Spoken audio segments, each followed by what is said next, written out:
looking at things that people don't want to look at, or Mm. reading things that people normally wouldn't read, or talking to people that people wouldn't normally talk to. Just kind of going above and beyond, and being consistent. You are inside of the tech space. You're more of like the back end side of things. So when we first spoke, I thought it was very well, I didn't think it was very helpful because you told me about that need for tech. And you're kind of one of those first influences that hope like hammered in the understanding that that was a necessary skill, not just for people who want to like eventually go into like data science and all that stuff, but then also the people who benefit from a lot of those data structures that are created by such professionals. So this podcast is listened to mostly people who are wanting to be in that business management, business executive type of roles. What would you say is like the key things for such people, either aspiring or they're already there, to know about tech as it pertains to business? Yeah, I think that's a great question. What to know about tech as it pertains to business? Well, one thing I want to start off with is it should be important to know the influence of tech in business. Some of the largest companies and businesses in the world are very strongly and heavily relying on technology.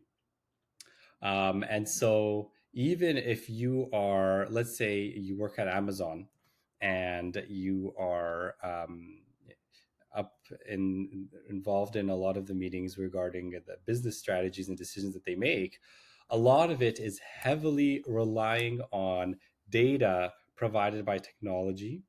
A lot of it is driven by the results from how your customers interact with your technology. And a lot of it is also from your software developers telling you what that data means from the technology. Yeah. So, um, what I'm trying to get at is the more, I guess you could think of it as the more literacy there is with technology, the more effective you will be as a business leader, and as Mm. someone who can strategize. If we go back, for example, and maybe 10 years ago, um, let's say you apply for a job. Majority of jobs, almost it's almost like a given now, but majority of jobs would say, for example, needs to be proficient with, let's say, Microsoft Word or Microsoft Excel. Like if someone doesn't know how to use an email, that's kind of seen as, oh, how do you not know how to use an email? Because Yeah. technology has been so involved. Technology will enhance the way that the business works. And similarly, there are going to be other tools that are commonly used throughout the different parts of a business, that are going to be very technology related. The other thing I say is, um, a, a huge portion of jobs, even if they're not software engineering jobs, you're still sitting in front of a computer and you're still working with tools, you're Yeah. working with software. So they say, oh, I don't like, for example, when people say I don't want to be a software engineer because I'll be in front of a computer all day. Well, many other jobs you're still sitting at a computer. So Yeah. it's not like it's technology is software engineering particularly is just one aspect of technology, right, where you're just building the technology, but you're still using it. They're consumers of the technology. There are people that are involved in the businesses behind what type of technology should we build. Mm. There are people involved in what other features should we add to the technology, and so on. So, but even if a business is not centered around technology, so an example I'll give is like a bank. Their core business service is not technology, right? It has to do with the financial matters. You know, they help you manage money, they help manage money between businesses, between people, and things like that. But if you look at a bank now, majority of the bank is software. It's software, Yeah. and the all their services that they're providing is through software. And if you were to look, if you had to decide which bank should I go with, and there's a one option, there's no app, there's no website, there's nothing. It's look, you're laughing, you know. Yeah. Uh, so it's just recognizing the influence of technology, you know. So Hmm. even if you're a business that has different goals, the integration of technology to accelerate how you deliver your service to people is very important. You know, even if you look at like food deliveries, through technology, you're able to accomplish very good things, or even taxis. If you think about Uber, for example. So the more you can see how to leverage technology for your business service requirement, that is an advantage. That's an advantage. Because then, regardless of what industry you're in, you know how you can advance it using technology. And that's just externally when we're talking about the services you provide to others. Internally, efficiency is extremely important. How do you communicate with your employees? How do you manage payroll? How do you manage the data, you know, the sensitive data within the company? All of these things are also becoming technology problems, technical problems. How do we manage security? How do we manage authorization and authentication for our employees? How do we manage data storage? How do we do all kinds of stuff? It's very technical as well. So there's a big role that technology plays in every industry. Yeah. And the more familiar you are with technologies, the more effective you'll be in any role that you have in your work. And you know, an example I like to give is if you're a hiring manager and you get two, let's say you're hiring for a job for maybe like a mechanical engineer job, okay, and you get two applications, two resumes, two mechanical engineers. Let's say they're new graduates, right? So they both have the same amount of experience, same background, everything. There's no difference between the two. They're both great candidates, except one of them knows how to code. Who are you Mm. going to choose? You're going to choose the one the same background, but one of them also knows how to code. Would be a little bit more of an advantage because they could automate some of their tasks with scripts, right? They could write Python scripts. They could write scripts to provide analytics and insights on data, all kinds of stuff. But I think that's a little bit on my thoughts on that. Hope I wasn't rambling for too long. No, no, no, I think that's great, and it really is like the times, right, where things are becoming a little more blurred when it comes to people's roles inside of organizations, and the need to learn different skills that usually like you wouldn't have to learn, right? And I think the example that you gave does give perspective on the matter, right? Like, I mean, I wasn't there, but 30 years ago, yeah, probably. Like, if like everything was typewriter, you know, everything was by hand on notes, whatever, right? It's like, oh, operating a computer, like, nah, I'm not really like a digital guy, you know, like those like when IBM or Microsoft was bringing out those like brand new pieces of technology, right? That was a job for someone who's in IT, right? If Yeah. I'm like the C whatever, like I'm not touching it. I don't need to. That's not my job, right? But now obviously if you can't use a computer, like how are you living, right? So I guess it's like using forward thinking and thinking, okay, then what right now do I feel like is just an IT issue? I don't need to touch it. And then I guess that would kind of give a little hindsight as to like what our world would look like probably in the next 10 years, right? Of like, okay, everyone's gonna just know this because it's a basic part of like living in this society. Yeah, no, there's definitely a lot of unknowns, and so I think part of what makes the future exciting is, you know, kind of seeing how it all unravels. Um, Yeah, just seeing how people interact with technology. You'll hear different opinions on, how what people think of what AI is going to do, and how AI will be in part of our lives. Will it reach a point where it does everything for me, or will it reach a point where I'm still involved? I mean, I do think that people will always need to be involved to a certain degree for just basic like a configuration or admin purposes, or Mm. even at the very least, maybe not even the very least at this point, but at the very least, to make the command for it to do something, to say Yeah. it or something like that. But even then, I mean, if they put something in your brain, then you never know. But Yeah. yeah, I'm not. I think it's exciting to see where it goes, and but who knows? But I do think there will still be, of course, people involved that don't need to be like I think what we need is more people that are familiar with technology, but they don't have to be building the technology.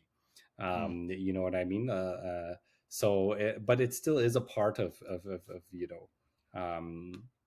everyday like work. But the extent to which how things will change, I think, will be something to discover. I'll start it off with like an analogy, right? Like when I think about like business and what kind of differentiates someone who's in more of like the management, decision making, steering the ship, directing the team type of roles. I think about, let's say, a car company, right? Or maybe, yeah, let's say a car company, right? Like I'm at Toyota, I'm one of the top execs in Japan. Um, Now, I don't build the car, I don't sell the car, right? But at like the closer I am to the knowledge base of people in those positions means that I can make decisions that favor them and make their job easier. And if they can do their job easier, then they obviously, like, as we go down the line, like everything improves and then it comes back up to me, right? um I like the car salesman, same as that person. Like I don't need to know how to build a car, but if I know what goes into building a car and what good car making looks like, then I can speak to that in other spaces, right? In your opinion, right? Like, what do people like that are trying to be inside those like decision making positions, what do they need to know when it comes to like the dynamic between business reasoning and the way that tech is built? I think it depends on taking a look at the trade-offs. So, first of all, is the service that they're providing, um, does it rely 100% on technology, or to deliver that service, or is the technology the service itself? Mm, So that's one thing. Another thing is, um, how are they getting that technology? Are they building it themselves, or are they partnering with another business to build it for them? Um, you know, the technology can be a huge investment. If they're building it internally, then there's a whole number of problems. Are they building a good technology, reliable technology, and so on? And if they're working with another company for it, then it just becomes like a business transaction. Are they getting the requirements that they're asking for in return for the technology, the timeline for it, and so on? As for the business needs, well, you can only do as much as your technology allows, right? So yeah. let's say, for example, your technology, you're trying to provide a service that does X, Y, and Z, but the technology that you've built so far, or that you're working with someone to build, can only do X. Well, now you're kind of at a disadvantage because you can't provide that service to your customers anymore. So it can also be a bottleneck, to scheduling. So how long it takes before you can launch a service. It can be a bottleneck for money. How much you can invest in the software. Um, and it can definitely have an impact on a lot of those things. So understanding how the technology is built, um, it never hurts to be more technical and understand what's happening behind the scenes, because the more you understand what's happening behind the scenes, the more of a well-informed decision you can make. So for example, let's say you don't have the capacity to build some software in-house, and you're cooperating with another business that's going to contract and build some software for you, and you have the designs, you have an idea, this is what it needs to accomplish, these are the features it has to have, and you provide that to the contracting company. Now the contracting company, and I'll go back to your analogy again, the contracting company could tell you we can do this in 6 months, or they could tell you it's going to take us about 3 years, and it's going to cost this much money. Well, Yeah. now the question is, well, let's say they tell you it's 3 years. If you don't know what's going on behind the scenes, how do you know if it really takes 3 years, or if they're Mm, just kind of taking you for a walk in the park? And I yeah. want to use the car example again. If you're at the car dealership and they say, we need to replace this, we need to replace that, this is not working well, and it's going to be $2,000. um, well, you're basically just relying and hoping for the best with the Yeah. dealership, right? And a lot of times, in good faith, there that is reliable, and people don't usually don't put you at a disadvantage that way. But you are acknowledging that you're at a disadvantage, Mm, and you're risking making a bad business decision if you don't know all the details. And if you make a bad business decision, well, if you're the one making the key business decisions, then your decision can impact the jobs of a lot of people under you, and it can yeah. impact your own personal, it could impact your own job, sure, but even more than that is if you're impacting the jobs of the people below you. Yeah. Because then now they're not going to have a job because you decide you decided to, or you weren't too informed when you made the decision. Yeah. So and obviously, there's that's why we have consulting and we have things like that and so on. But ultimately, if you want to make the best decisions, you have to be the one completely knowledgeable. And it's difficult to do that because you can't know everything. But Hmm. it's not impossible to, especially if you're in a role that's really important and a lot of people depend on the decisions you make. It doesn't take a lot to study the things that you're going to have to make decisions about, and what it means, and things like that. Naturally, you'll find a lot of executives are well informed in many different industries, because you need to understand what's going on in many different aspects in order to make um, informed decisions. But that's a little bit on that. I guess understanding how the tech is built, and how that influences the decision. That's a lot of the reason why I like made that like semi switch instead of my um in the way in like what I'm learning as I'm in school. Realizing that like in order to be better at like the top stage, you kind of need to know what goes into the decisions that they make, right? Um, and like understanding it at an intimate level, um, because at least like for myself, right, going into like analytical roles, and it's like, okay, well, let me learn what goes into like putting together data and making it understandable and actionable, right? Because all that I'm used to is just really clean data that is on nice little tables for me, and I could just I could look at it and be like, oh, okay, that's where the trend is going, right? One of my favorite professors, he said a donkey could read data and make a decision, right? Like it's not difficult whatsoever.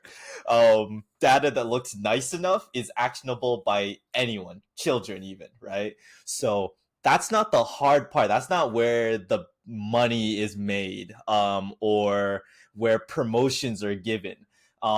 It's in the ability to take data that no one wants to read and no one wants to touch, and making that like useful for everybody inside the organization, right? But that takes intentional learning and understanding what goes into like what the best practices of doing that what the best practices of doing that are. There we go. Yeah, no, I agree 100%. It's doing what others don't want to do, but also thinking in ways that other people may not think, which won't happen unless you're looking at things that people don't want to look at, or Mm, reading things that people normally wouldn't read, or talking to people that people wouldn't normally talk to.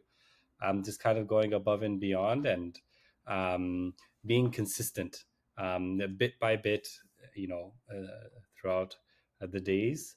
I think will definitely always return a lot of fruits. yeah, that's that's a bar. Um,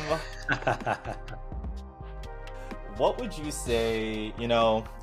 Closing out, what would be your advice? We're gonna get two different pieces of advice. Because obviously there are people who watch the show that do want to go into more of that like tech slash business side, the business analytics, capital markets, like a lot of those roles that have a lot more coding and scripting and calls and stuff like that. What would be your advice to those trying to enter into those spaces?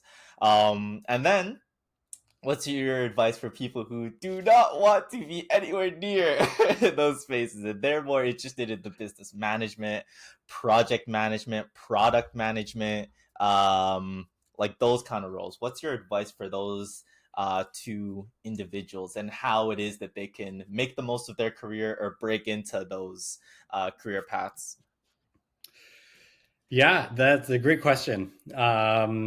So we'll start with the advice for getting into tech.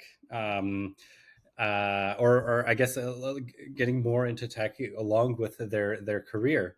There's no one way to do it. I've seen people that um, learn on their own. I've seen people learn through courses. I've seen people do much more formal education styles. I wouldn't say that there's a particular one way suits all. You can there are there's data out there that shows most popular languages and frameworks. There's data out there that shows most popular tools and softwares. um, um, I wouldn't even say that you need to be extremely like detail oriented like a software engineer, but just understanding of the industry, the tools, general things like how people build the different technologies, what it's like, how long it takes, um, just being familiar with the tech industry as a whole, and what goes on in tech and the influence of tech. You don't need to be a software engineer per se. Now, if you do learn how to write scripts and things like that, number one, it's extremely fun. So I am biased, but it is fun. Yeah. You can automate a lot of tasks, especially if your job involves maybe things like a lot of data entry or just copying and pasting data or something simple like that. You can definitely move the data around. You can also write scripts to have ChatGPT do stuff for you. So Yeah. there's that. you know so even the task of having to type in the prompt into ChatGPT, you can automate that. Mm, So there's a lot of cool stuff you can do. I would say that it's good to have it as a hobby. Just whatever you're interested in. If you're doing business, find something specifically pertaining to business that you can try to find the tech related to that. Because if you feel like you're learning something that's not related to business, it's not going to feel very relevant. So you want to find maybe business tech related to business, and then learn a little bit of that, because it'll always, as long as it feels relevant, you'll be fun and excited, and you'll be enjoying it. And as for how to learn it, it could be anything. Whether you You could join, attend tech events. You can hang out with people that work on side projects. You can join hackathons, even just like, even if you don't know how to write the code, you can join as a project or product manager just to see the insides of how they're building different features. Mm, Or, if you want, you could read articles, you could watch YouTube videos, you could take a course. There's a lot of courses out there. But ultimately, and I say this because I am biased. I mean, of course, everyone learns in different ways. But reading, I personally find reading is a really great way to learn, because I find that if I'm watching a video, and again, it depends on the person, that you might zone out a few times from here and there from a video, but if you're reading, at least most of the time you'll be remembering what you're reading, and then yeah. if you miss something, you can go back and just reread it or take notes, and it's at your own pace and in your own voice, the voice in your head at least, and things like that. But ultimately there is no end goal. It's just getting more familiar with tech, um, and when you do that, and if you are able to add some projects, even if they're mini projects or something small, if you add that to your resume, it will make your resume stand out a lot more. Definitely make Mm, your resume stand out a lot more. Because it's it shows that, number one, you're disciplined in learning new concepts outside of your field that will be relevant to your field. yeah. Um, and It shows initiative, it shows creativity, it shows, even just as a hobby, it shows that you have a hobby. So there's all that, and that's for if you're not interested in getting into tech. That's fine too. In fact, you know what, you can have a great career, and you don't have to know anything about tech, particularly per se. There are roles out there where you don't need to know anything about software. You don't need to be involved in the technological decisions.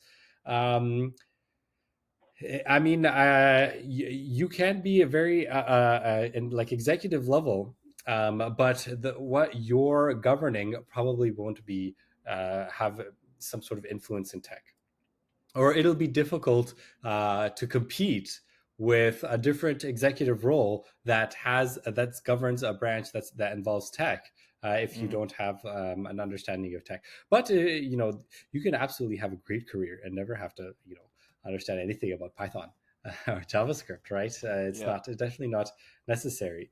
But overall, it's always been, in my eyes, it's always beneficial to learn about different things.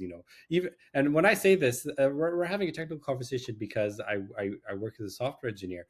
But keep in mind that if you're an executive at a business, you still need to know about legal matters. You need to understand a lot about Yeah. business legal matters. You have to understand tax matters, money matters. You have to be financially literate, literate in legal matters. You need to be technologically literate. And it's not impossible to understand a lot of these things, even to a certain degree. There's plenty of years, and we're fortunate to have a lot of years to learn, and a lot of time. But we're just focusing on tech because that's what I can talk the most about. But again, it's the idea that the more you learn about everything, the better, the more impactful you can be in your role, for any company in any industry. Fantastic. Well, I couldn't have said it better myself.